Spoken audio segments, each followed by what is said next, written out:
ভাই ভিডিও না, ভাই ভিডিও না।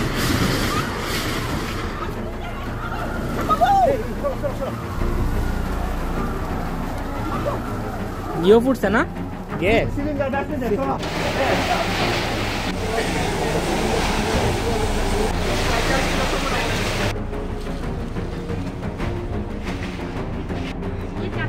ঠিক আছে না ভাই ভিডিও না।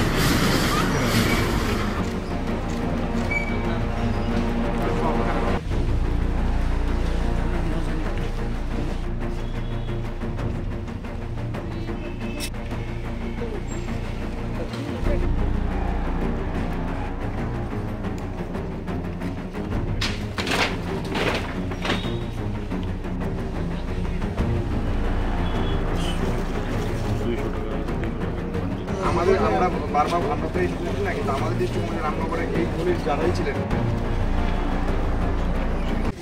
অনুমানিক 11:45 আমার ভাই ফোন করলো, এরপর পাড়ার যারা ছেলেরা আছে আমাদের ওরা সব ফোন করলো। এসে দেখি পুরো ধাও ধাও করে মোটামুটি 3 তলার উপরে আগুন উঠে গেছে, একদম কিছুই ছিল না। এখন দেখতে পাচ্ছেন আমরা পুরো আলমারির কিছু টাকা ছিল আমাদের, মোটামুটি আনুমানিক 5,40,000 টাকা ক্যাশ ছিল। এরপর আমার বোনের বিয়ের জন্য সোনা করা হয়েছিল, মোটামুটি 5 থেকে 7 ভরির মতন ছিল। এগুলো কিচ্ছুই নিয়ে অবশেষ একদম পুরা নিষ্ঠ হয়ে গেছে। পুরো আমাদের মামার বাড়ি পুরো একদম শেষ করে দিয়েছে।